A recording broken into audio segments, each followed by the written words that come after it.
Bismillahirrahmanirrahim. Oke teman, kembali lagi dengan Handu BF Ngawi. Tentunya masih membahas seputaran peternakan kuku ya. Nah, kita memantau pian-pian ya. Yang sana itu ada berapa? 1, 2, 12, sekitar 25 ekor. Tadinya sebenarnya di luar rencana. Semalam sudah saya planning sebenarnya. Setelah ngecek biaya, mau mindahin piye mandirian ada beberapa ekor, tapi cuaca tidak menentu teman ya. Cuaca tidak sesuai yang diharapkan. Ini di sana, di tempat saya mendung ya, tengok ini enggak ada panas. Nah, perlu anda ketahui, teman-teman ketahui, nah, kalau memindah pian mandirian itu usahakan ya, usahakan keadaan cuaca cerah ya, jangan mendung seperti ini. Resikonya sangat fatal teman ya. Ketika Anda memindah pian Anda posisi mendung seperti ini biasanya akan mudah sakit ya, akan mudah sakit. Kenapa mas kok cepat sakit ataupun mudah sakit? Itu ada beberapa faktor yang saya amati, yaitu pertama, perpindahan itu sendiri sebenarnya kan sudah perpindahan dari masa ekstrim ya. Jadi perpindahan itu sendiri sebenarnya sudah perpindahan ekstrim. Kalau pemindahannya sudah ekstrim, apalagi ditambah dengan cuaca yang ekstrim, kan berarti ekstrim double. Ini terlalu besar resikonya. Ekstrim double bagaimana mas? Ya namanya misah dari anakan ya. Secara otomatis itu kan berarti anakan itu mentalnya drop ya. Tadinya bersama indukannya, tadinya diloloh, terus tidak. Nah ini yang saya maksud keadaan ekstrim, keadaan psikolognya ekstrim. Apalagi kita tambahi dengan dipindahnya dia posisi waktu yang tidak tepat. Ini akan menambah biasanya burung akan tambah stres ya, akan susah makan kalau Anda memindahnya posisi mendung seperti ini. Makanya ini sengaja saya tunda dengan melihat sikon cuaca yang mendung seperti ini ya teman. Jadi perhatikan betul-betul ketika Anda mau memindah anakan, usahakan posisi tidak mendung, posisi cerah ya. Itu pertama ngobrol pagi kita membahas pemindahan anak. Sebenarnya sudah saya planning matang-matang. Ini akhirnya tadi yang sana, yang kandang itu kan sebelah anakan itu, kemarin saya pindahin beberapa pasang ya, siapan 1, 2, 3, 4 pasang, 5 pasang siapan. Yang atas itu juga siapan 3 pasang, bawahnya 2 pasang. Ini sebenarnya sudah mau saya kasih sarang, tapi berhubung cuacanya seperti ini ya nggak jadi. Apa juga pengaruh mas? Pengaruh dia sendiri. Kalau nanti kita obok-obok tangan kita masuk, kita ngasih sarang, samping-sampingnya kan juga baru itu. Anak-anak itu juga baru saya sapih 2-3 hari yang lalu. Itu nanti kalau kena imbasnya akan beresiko. Kita pantau dari jauh, sekiranya anak itu mau terbang naik turun dan posisi bulu tidak mengkorok, walaupun mengkorok tapi tetap mau didis, itu burung masih keadaan normal ya, karena cuacanya mendung seperti ini ya. Ini membahas biiknya ya teman, membahas biiknya. Yang kedua, siapan kita perhatikan betul-betul di musim seperti ini. Ini musimnya musim entah ini musim apa, ini kemarau ya enggak kemarau, penghujan ya enggak penghujan. Penghujan sudah lewat harusnya. Ini sangat ekstrim.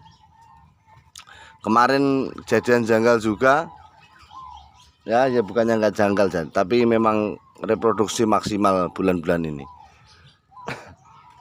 Itu perkutut saya itu ada yang bertelur sampai 3 ya, jadi 3 menetas semua mas ya, menetas mungkin. Mungkin bagaimana mas ceritanya itu gini ya. Kalau saya tidak tahu itu telurnya berapa sebenarnya, tetapi melihat anaknya 3, saya saya pikir ya anaknya 3 kan gitu. Nah, kemarin kemasukan ular tali picis, kalau di Ngawi namanya ular tali picis. Ular yang senangnya naik di atas, kecil, panjang, warnanya loreng kuning, ular tali picis. Itu makan sebelah sana ya, itu ada indukan Megamendung Mojopahit. Itu menetas kurang lebih 3 hari. Indilnya 2 dimakan, dimut tarulone, dimakan ular itu, tapi dia tidak bisa keluar kan itu. Akhirnya konangan sama Pak D, bayi sebelah ini, akhirnya diparani dibuka pintunya, didekatin, ularnya dipukul, akhirnya mau keluar. Tapi sebelum keluar kandang, ular tersebut mengeluarkan indil 2 ekor, indil perkutut 2 ekor. Nah, setelah mengeluarkan indil tersebut, barulah dibunuh. Nah, saya pulang dari kerja, dikabarin kejadian itu, terus saya bilang ya udah belum rezeki, saya kan bilang gitu. Nah, tetapi saya heran, saya akhirnya begini. Nah, ini indil sudah mati semua 2 ekor, tapi kok indukannya masih ngkrem saja ya. Jadi setelah saya pulang kantor itu ya masih naik turun, tapi besoknya saya pantau itu induknya langsung angkrem lagi. Loh, kok bisa gini? Padahal anaknya dua-duanya sudah dimakan kemarin sama ular kan itu. Nah, selang 4-5 hari setelah kejadian itu tadi, ya, kejadian tragis dimakan ular tadi, saya pantau lah indukan tersebut. Ternyata di dalam sarang tersebut anehnya masih ada 1 ekor lagi piye perkutut. Nah, ini yang jadi pertanyaan saya. Kemarin sudah dimakan 2, ini kok masih ada 1? Ya baru kali ini saya mendapatkan perkutut saya itu ada anak 3. Mas, itu bukan anak titipan. Logika akal, kalau saya burung bagus nggak mungkin saya titipin gitu. Ini indukan Mojopahit Megamendung dan Mojopahit Megamendung. Secara logika nggak mungkin saya titipin. Jelas telurnya sendiri. Nah, di sini teman, jadi kalau teman-teman menemukan pasangan perkutut tembean ataupun lain ya, di musim seperti ini, perhatikan betul-betul ya, perhatikan betul-betul. Kalau memang kawinnya kena dan pernah isi kok bertelur lebih dari 2, itu kemungkinan isi semua juga ada, tapi kemungkinan zong juga ada. Tetap waspada, tetap diamati masalah peternakan kita, dengan harapan kalau kita rajin, kita sering menengok, insya Allah hasilnya pun juga akan bagus juga ya. Jadi di pagi ini kita ngobrol santai mas peternakan seperti biasa. Semoga saja obrolan saya ini bisa menambah pengalaman teman-teman dalam menyikapi apa yang saya sampaikan ya. Jangan dimakan mentah-mentah, perhatikan betul-betul apa yang saya omongin. Kalau ada salahnya ya diingatkan ya, saling mengingatkan dalam kebaikan itu sangat dianjurkan ya. Ya itu selalu saya kabarkan juduan lagi teman-teman. Kemarin yang tanya lagi masalah penjodohan ini dan ini jadi apa. Dalam perkututan lokal warna itu nggak ada kepastian. Kalau Anda nggak ada kepastian, nggak ada prediksi. Kalau Anda sendiri tidak hafal akan silsilahnya burung tersebut. Nah, makanya peternak pemula kalau mau fokus ke lokal warna, carilah peternak yang bisa mendidik Anda untuk mencetak warna-warna yang eksotik ya. Banyak peternak yang seperti itu ya. Contohnya siapa? Ya jangan saya. Kalau contohnya saya nanti juga kurang enak kan. Awake dhewe nggo contoh kan. Ya cari saja di Facebook ya, cari saja di internet ya, browsing peternak perkutut lokal warna di mana, di YouTube banyak, selain saya juga banyak. Nah, edukasi di sana, belajar cara pencetakan warna supaya apa? Supaya Anda punya value, punya keistimewaan punya nilai tersendiri dalam peternakan perkutut ini ya. Jadi saran saya untuk peternak pemula kalau mau ternak ya, Anda kalau dibilang ini terah putih misalnya, ya Anda tanya dulu, lah ini jantannya anakan apa, betinanya anakan apa. Nah ini edukasi khusus peternak ya, khusus peternak yang mau mencetak warna. Nah untuk pemula ya polos-polosan nggak masalah, karena apa? Yang jelas kalau kita tanya terah dan lain-lain harganya juga akan beda kan itu. Warnanya mungkin sama lah Cemani Mojopahit dan Cemani Mojopahit, tapi kalau kita sudah main terah, main warna, anak-anaknya cari yang terbaik, harganya juga akan beda.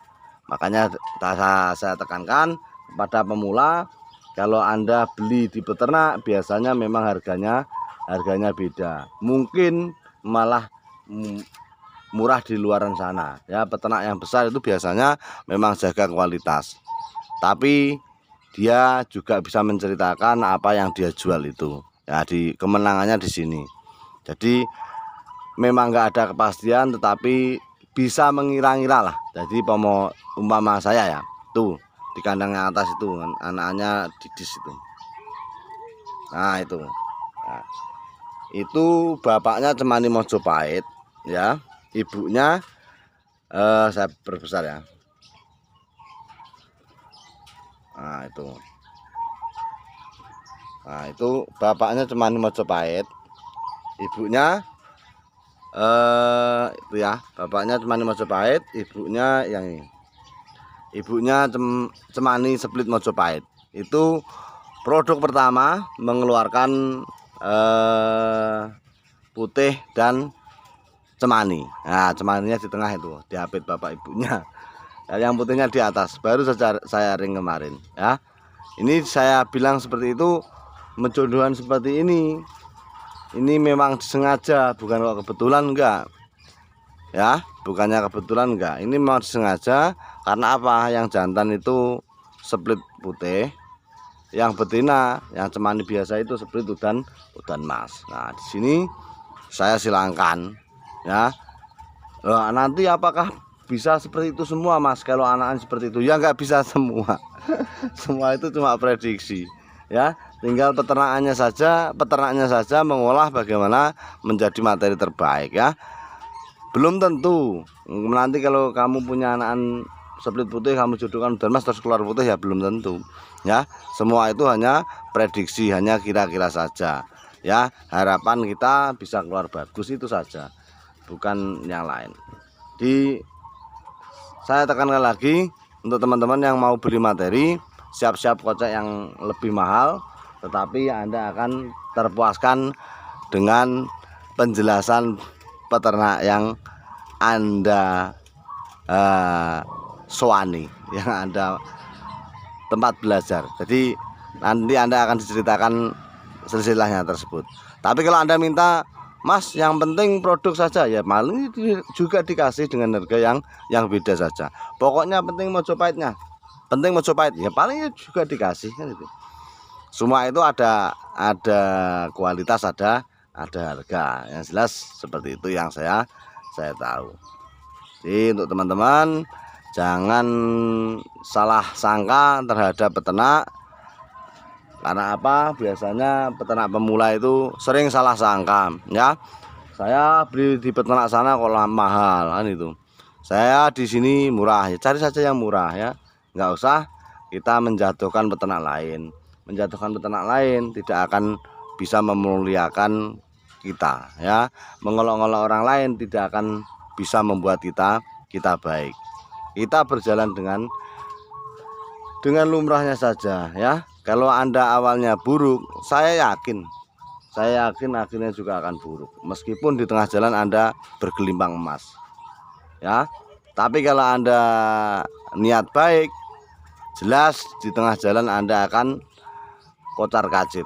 Jelas di tengah jalan Anda akan menemui banyak rintangan. Tapi yakinlah, kebaikan tetap akan berakhir dengan kemuliaan. Itu sudah pasti, itu hukum Allah, hukum alam, hukum yang diberikan oleh Allah. tetap kebaikan itu akan berakhir dengan kebaikan. Kalau enggak di dunia ya di akhirat. Ya. Jadi kalau di dunia kita masih kalah sampai kita mati, ya bilang aja ke Allah. Nanti kalau mati saya mau temuin dia. Saya mau protes kan itu. Saya mau protes. Saya dulu di dunia sampai mati kok kalah sama dia, padahal saya yang benar. Monggo protes saja nanti di sana. Kita tetap akan menang, ya. Ya yang itu yang jelas. Kita harus baik sangka kepada Allah, yakin kemenangan pasti akan menang, ya. Kemenangan, kebenaran pasti akan menang. Entah waktunya kapan, pasti dan itu pasti akan menang. Teman, itu yang bisa saya berikan pagi ini, obrolan dengan saya, semoga bermanfaat, ya. Salam dari Han BF Mawi, ngikutot sopo patut.